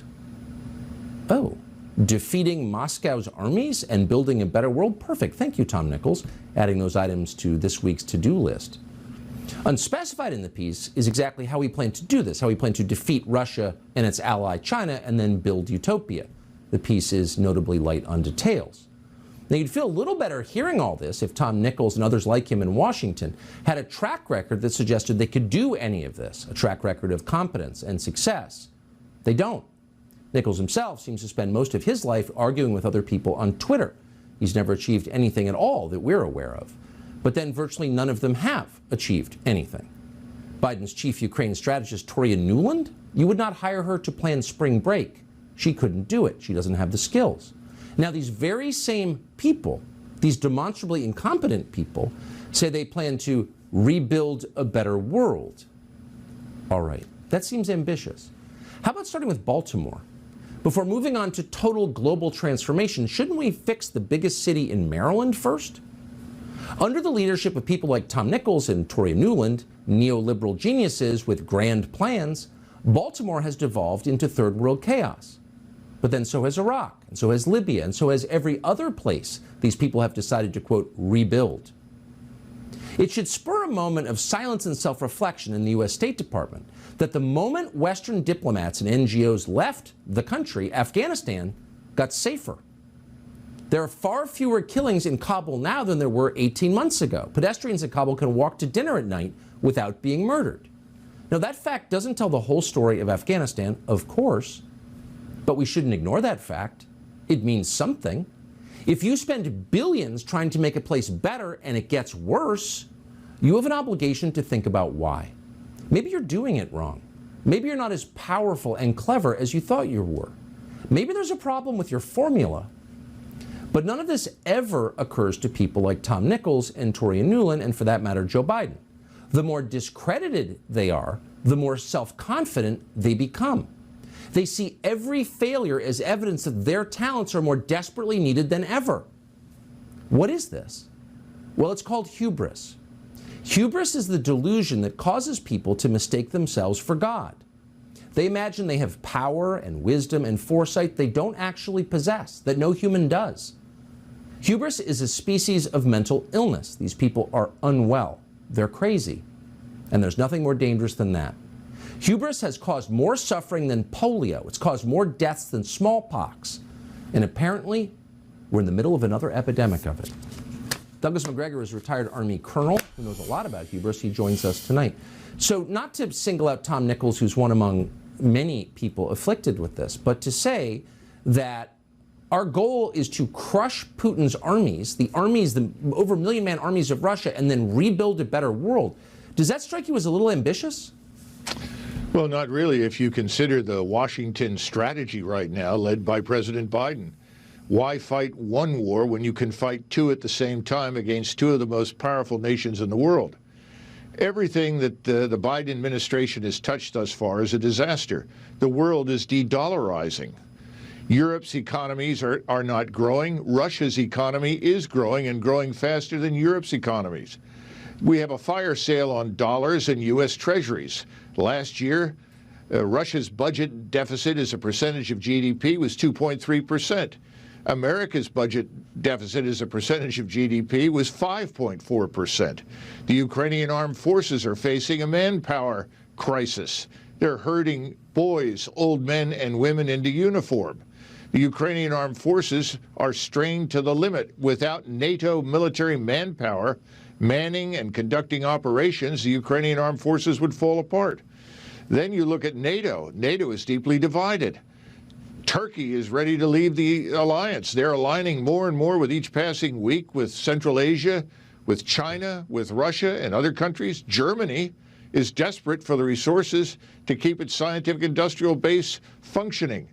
Germany is not going to stay in NATO if this war continues indefinitely. And then finally, you have Russia itself. Our greatest achievement has been to enable Putin to build a Russian military establishment that is larger and more powerful today than we have seen in 30 years. And qualitatively, it is superior to anything the Soviets fielded in the 1980s. And as you and I speak, the Russians are assembling the largest stockpile of artillery ammunition, rockets, missiles, and drones frankly, since the Second World War. And they're about to hurl all of it at Ukraine and finish the job they began a year ago. I grieve when I hear nice people in this country. There are so many, and I often hear it, root for Zelensky like he's a sports hero. They have no idea what's at stake here in the massive global realignment underway, because they would have no way of knowing, because they don't watch you and the very few others who tell the truth. I appreciate your coming on tonight. Douglas McGregor, thank you. The Biden administration has spent billions and billions, well, apparently hundreds of billions, if you total it all up, in Ukraine. But it has done nothing for the people of East Palestine, Ohio. It really does seem like a metaphor. Aaron Brockovich joins us next on that and much more on the special edition of Tucker Carlson Tonight on the year anniversary of the war in Ukraine. East Palestine and Ohio and Ukraine are not technically related in any way, but you still can't help but notice the difference between how they are treated by the Biden administration. So the administration just announced another $2 billion in funding for Ukraine. We sent them over $100 million already, but no money for the people in East Palestine, who, as you well know, were exposed through no fault of their own to toxic chemicals. Aaron Brockovich is in East Palestine tonight, and we thought it would be interesting to talk to her. And thank you so much for coming on. Do you know, I mean, can you see the disparity in the... Oh, of course. Can you see the disparity between the concern for the people of Ukraine, which I'm not discounting as real, with the concern for the people in East Palestine? There seems to be a huge difference. Well, it's certainly concerning to the people of East Palestine. I mean, you know, we're pushing a month now, and they still don't have any answers. It's very obvious something's really gone wrong out here. I've been out here down on the ground, and they're really frustrated why they don't feel that their agencies or their administration cares about what's happened to the community. So it is very apparent they are concerned and not being seen or heard. So that you make such an interesting point, and I don't know the answer to this, but you've been around this kind of thing before. You think that there's something specific that they're not being told? That's your sense? Yeah, there is. And I mean, it's like, oh my gosh, come on. We're out here. What if 44,000 fish are dead? We've seen them. We've seen them out here today, aerating the creeks. They're removing stuff. The wellheads are locked. What's up? Look. You don't have to go any further, in my opinion, than a 100-year study that we all know the miners did for us. It's called The Canary in the Mine Shaft. Send the canary down there, it dies, might not be good for humans. You have dead fish, might not be good for humans. You have dead animals, might not be good for humans. You've sent a horrible mixed message to this community. Drink the water, don't drink the water. Safe, not safe. It's horribly confusing and extremely frustrating to them, and something actually has gone wrong here, and there's information that has yet to come forward, and the story will continue to unfold. That's so nicely put. And I just want to pick up on something you said. The wellheads have been locked. What did you mean? So in the schools, so the children can't drink the fountains, and then on private wells around here, they've got locks on them. So they obviously, come on, if there's no problem, you don't need to lock a drinking fountain, you don't need to be aerating the system, and you can explain away all day long to me that nothing's wrong, but I see what's going on here. Yeah, I think it's better to make decisions based on... me. It's better to make judgments on the evidence than on the words. I agree with that. Thank you, Aaron Brockovich. Good to see you tonight. Thank you, Tucker. It's nice to see you. Thank you. Senator Josh Hawley represents Missouri in the United States Senate. He's been watching all of this. Senator, thanks so much for coming on. You just can't, you hate to connect unrelated stories, but you just can't help but notice the difference in the level of concern for Ukraine versus Ohio. Yeah, and I don't think they're unrelated at all, Tucker. I mean, the truth is that Joe Biden and, let's face it, congressional Republicans have spent over $100 billion and counting on the Ukraine war. And meanwhile, the folks in East Palestine have poison in the water, poison in the air. It's clear that our infrastructure in this country is crumbling. And what is this administration doing about it? Frankly, what is Congress doing about it? Not a whole heck of a lot. And I think that that's a stark contrast. And I would just say to Republicans, listen, you can either be the party of Ukraine and the globalists, or you can be the party of East Palestine and the working people of this country. But it's time to say to the Europeans, no more welfare for Europeans. Let the Europeans take the lead on Europe. It is time to put the working people of this country first, to make those folks strong again and to make this country strong again. If you keep ignoring people and short-circuiting the democratic process, they get increasingly radical. Everyone's like, Trump's so radical. Trump's pretty moderate, actually. Are you concerned that you could see actual radicalism in American politics just born of frustration? Why wouldn't that happen? Well, you just look at what the mayor of East Palestine, for example, said, Tucker. You listen to the folks on the ground there, and listen, I hear the same thing all over Missouri. My state is not so different from Ohio. It's not different at all. People say that the folks in Washington, D.C. care more about the borders of Ukraine than they care about the borders of our own country. They care more about what's going on over there than the drugs that are flooding into our schools and our communities in Missouri and every other state across this country. They care more about other countries' roads and bridges than they do about our own. So, yeah, I'm concerned. I'm concerned about the fact that folks don't feel they're represented. They don't feel they're spoken for. And the truth is, much of the time, they're not. And that's why I would just say to my fellow Republicans, It's time for us to stand up and speak for the working people of this country and put them first. Amen. Because people will get too frustrated, and no one wants to live in a really volatile country. Senator Josh Hawley of Missouri, thanks so much for coming on tonight. Thank you. So what's interesting is how the worst, most destructive people in the world are almost always painted as the heroes and vice versa. So Zelensky, who is clearly, demonstrably a destroyer of things, not a builder of things, a destroyer, has taken over $100 million in your tax money, and now he's telling you, how dare you question that? And if you do question, or future payments to him and his wife, it's dangerous. Watch. I would like to thank all of the American people that are supporting Ukraine, the Congress, the President, the TV channels, the journalists. Well, more on that. This special anniversary edition of Tucker Carlson tonight, the one-year anniversary of the war in Ukraine. We'll be right back. Risking nuclear war to defend what we're calling democracy in Ukraine, it might be worth checking in with Americans, since in a democracy their opinions should matter.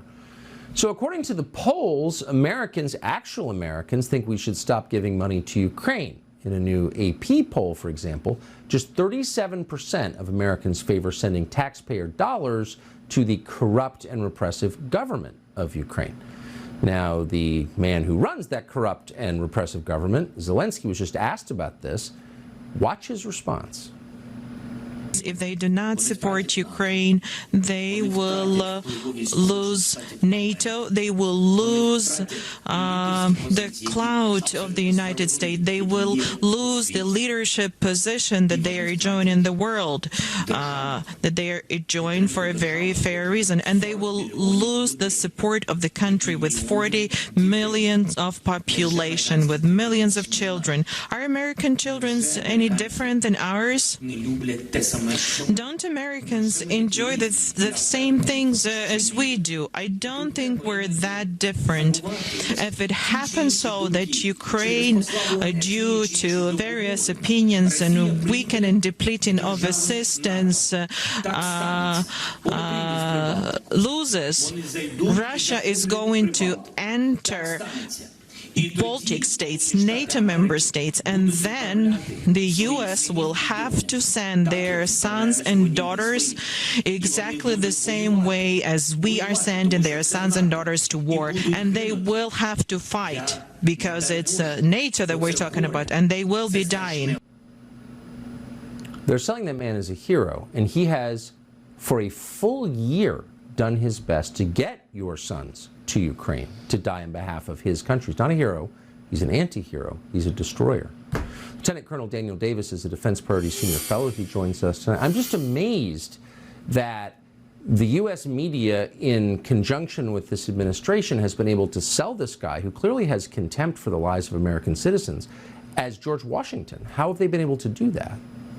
Yeah, it's been concerning me for quite a long time, Tucker, I'll tell you. But this clip you just played really it's kind of as a whole new level of basically claiming that it's our obligation to go and fight on his behalf, and it's not. Look, the idea that he's fighting for NATO and for Europe and to prevent America is nonsense. I'm sorry, we have to be honest about this, but you can tell after a full year of war, Russia has eked out about 15% of one nation on their border. They pose absolutely no threat to NATO or to the United States national security because they don't even have the capacity. So this issue is between Russia and Ukraine, and that's what needs to be resolved. But the idea that this could expand to NATO and that we would have to go fight, that would only be a choice that we make completely outside of any need for our country. Why has no one stood up really every single day for the last year to say, you know, you may feel for the Ukrainians, I certainly do. We owe no historic debt to Ukraine. We have no historic connection to Ukraine. We have no treaty with Ukraine. We have nothing to do with Ukraine any more than we do with East Timor or Congo. Like, this is insane. Why does no one say anything about it? Right. And I think that I suspect that that's starting to change because, look, we have absolutely bent over backwards to help Ukraine and given a staggering amount of our own national security equipment, and yet it's more and more is demanded. And now I think he actually wants us to go and fight for him, which I can understand from his perspective, but I cannot understand from our perspective. And it is time for us to say we need to focus on American national security and on American needs, and that does not mean getting close to potentially striking a war between Russia and the United States. Nicely put. Lieutenant Colonel Daniel Davis for us tonight. Thank you. Always my pleasure. So the Biden administration has effectively ignored East Palestine, Ohio, and really all of Ohio, which has been rotting for years, parts of it, and went instead to Kiev this week. The air raid sirens played for maximum dramatic effect. The media was deeply impressed by the whole warlike display. He's Churchill. To find a day of this kind of presidential bravery in a war zone, you've got to go all the way back to 1864, July, when Abraham Lincoln, as president, went to see Confederate soldiers who were firing on Washington, D.C. I think it's historic. It's like when JFK went to Berlin in 1963. When Ronald Reagan went to West Berlin in 1987 and said, Mr. Gorbachev, tear down this wall. Zelensky has been called the Churchill of our generation, and Biden going there today, I think it's going to be a moment for the history books. What an inspiring day. What an inspiring few days. My gosh. I drew immediate parallels to JFK in Berlin, Reagan at the Brandenburg Gate saying, Mr. Gorbachev, tear down this wall. Of course, the danger was far greater for Joe Biden. This was just about as good as it gets. The dishonesty and the recklessness, the pure stupidity and the aggression really boggles the mind. Glenn Greenwald is the host of the fantastic show System Update, which airs every day on Rumble. We're happy to have him join us tonight. Glenn, thanks so much for coming on. You feel like maybe we've passed a threshold in propaganda where there's kind of no coming back. If Doug Brinkley can say something like that that's just so obviously untrue on every level, like, where does that leave us? I think it's the key is to actually acknowledge how potent war propaganda is. If you look at the opinion of the American people, which I know nobody cares about, and you ask them, should the United States be the world's policeman, overwhelmingly 80% will still say no. If you ask them, do you think the United States is involving itself in too many wars, overwhelmingly Americans will say yes. And yet every time we're presented with a new war, they're able to rally the public to support it, including a country that most Americans have never given any thought to for good reason before, which is Ukraine, that has no vital interest to the United States. And now we're there for a year pouring more and more money and more weaponry into it, even though it has nothing to do with the lives of the American people except a tiny sliver of elites who work for Raytheon and the CIA. And the reason is because they depict something as banal and theatrical and contrived as Biden's trip to Kiev for 5 hours as some sort of world historic event that everyone in reality will be forgetting about by next Tuesday. And it's constantly designed to play at the heartstrings and the decent impulses of the American people to support things that are just not in their interests. Are you worried, big picture, that Americans will become so frustrated at being ignored by their leaders, really mocked by their leaders, that they'll get radical in a way that's dangerous? I think you're seeing that around the world, the reason why people are turning to all kinds of anti-establishment leaders or anti-establishment proposals like Brexit, where the United Kingdom just removed itself from the EU, or turning to very unconventional leaders like Trump or Bolsonaro in Brazil and the like, is because whoever promises to burn down the establishment, the Democratic and the Republican Party establishment, or the Western military establishment that people know are not on their side, the public will go to them regardless of who they are. That is how much the hatred has compiled and assembled for these institutions. And I have to say, it's well deserved. So yes, you can have negative outcomes, but these institutions have made their own bed and now they're lying in it. That's right. But I mean, Bolsonaro and Trump, let's be honest, propagandists are moderate guys. Like, they both believed in the system. But you could get people who truly want to burn it down, and they would have an audience because people are so justifiably infuriated. Yeah, I mean, the contrast between what is happening in Ohio and what is happening in Ukraine, that everybody ignores these people in Ohio because, as we know, those are the people in our country who do not count, and they all know it. And if you get to the point where tens of millions of people start to realize that the political class and their political leaders in both parties do not care about them at all, their anger will eventually lead to, as you say, something far more radical than the supposedly radical leaders we've already had. Exactly right. And that can be dangerous, but it can also be healthy. And but when you start trifling with that stuff, the results are really unpredictable. But I want to say again that the fault lies with this establishment that is just growing increasingly arrogant and insular. That every word that you just uttered is true, and I think very wise, and people should pay attention. Glenn Greenwald, thank you so much. Great to see you. Thank you, Tucker.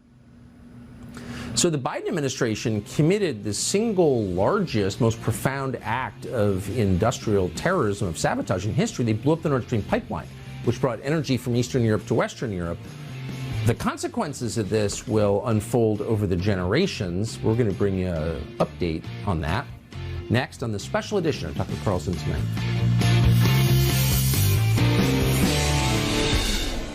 The Nord Stream pipeline was one of the most important pieces of infrastructure in the world. It supplied energy to our NATO allies in Western Europe. It helped Western Europe continue. And then it blew up. Who blew it up? Well, the Biden administration had promised to blow it up, and then it exploded. And afterwards, the White House and the media claimed Russia did it. Russia, they blew up their own pipeline. Victoria Nuland at the State Department, a truly sinister figure, admits she's very pleased the pipeline is gone. Well, none of this makes any sense. Obviously, the Biden administration blew it up. There's really no doubt about that. But Democrats are sticking with the lie that, no, Russia did it. We thought we'd ask Jimmy Dore who he thinks did it. He's the host of the Jimmy Dore Show. He joins us now. Jimmy Dore, thanks so much for coming on. So it seems obvious the Biden people did it, but in doing it, they not only caused this massive environmental catastrophe, but they also shafted their so-called NATO allies. Why does no one seem to care about this? Well, you know, Americans well, people forget what happened is Americans are the most propagandized people in the world, right? Yes, that's and they don't true. even know what's happening with the Nord Stream pipeline.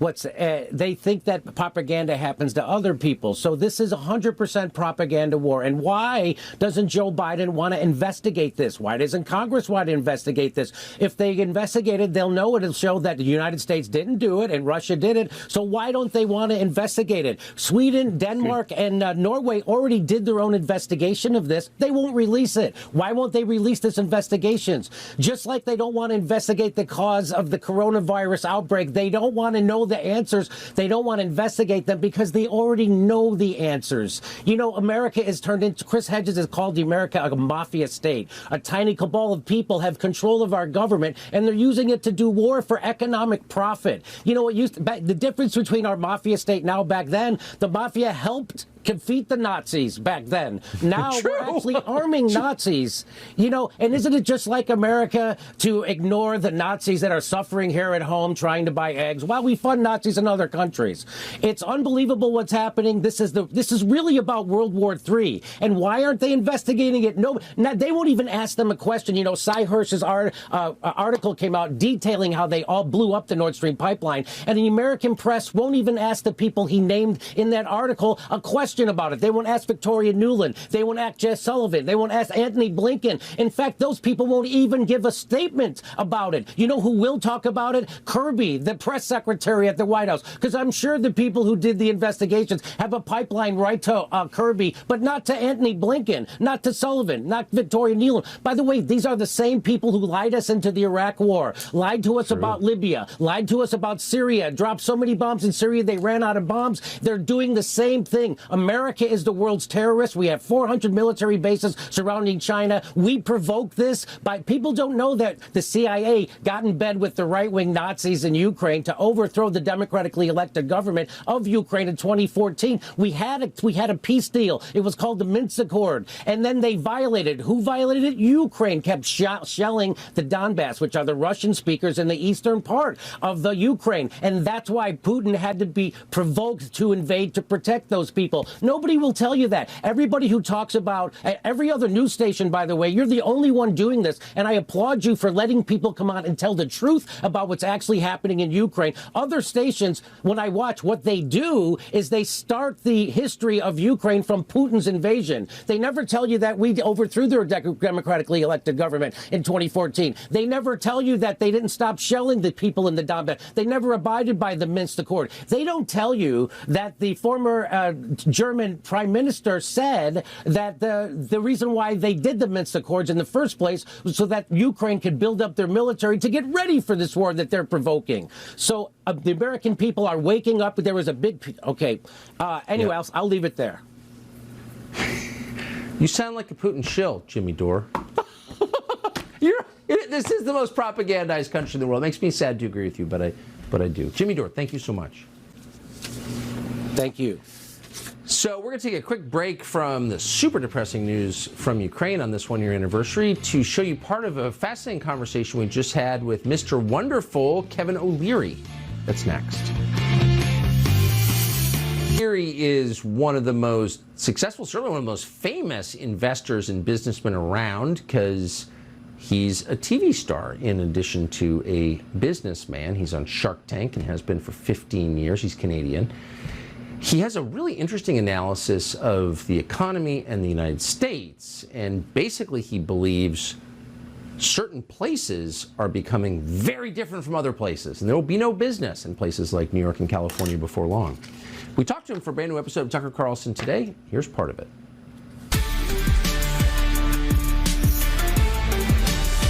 Massachusetts is at war with entrepreneurship.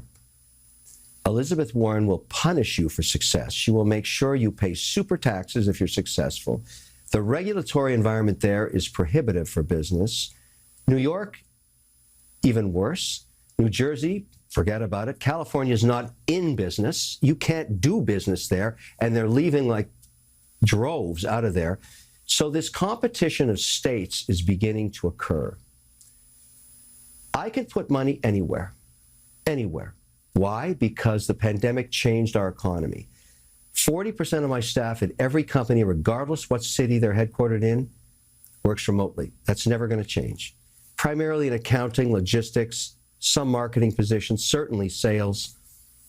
You just don't need to be in the office anymore. I know there's guys trying to get everybody back, but you can see through empty buildings in New York City. They're just not coming back. They're never going to. They don't want to pay those taxes. But the point is... They're never going to. No. What happens to 6th Avenue?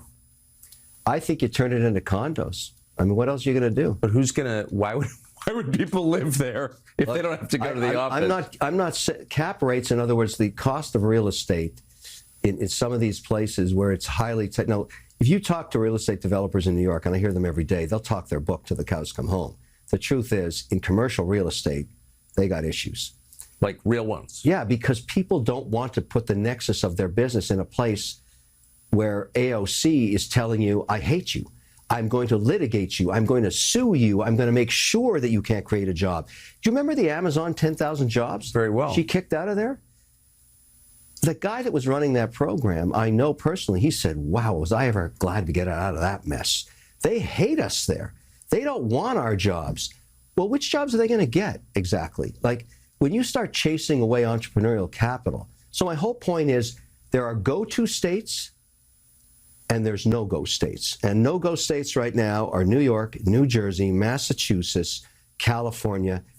You cannot invest in those places. They are no longer investable. Interesting perspective. Kevin O'Leary, that conversation on Fox Nation right now. So district attorneys backed by George Soros are not simply ignoring the law in making major American cities unlivable. They're enforcing radical, crazed gender ideology. The Soros-backed DA in Los Angeles, George Gascon, just suspended one of his prosecutors, Shea Santa. Why?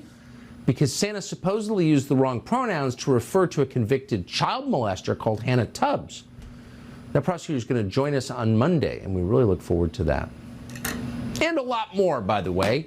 The show has learned there's a brand new book being marketed to kids. It celebrates our fake trans admiral, Richard Levine, now called Rachel. It's called She Persisted, because trans women are women. Anyway, order the book. Dramatic reading. Have the best weekend.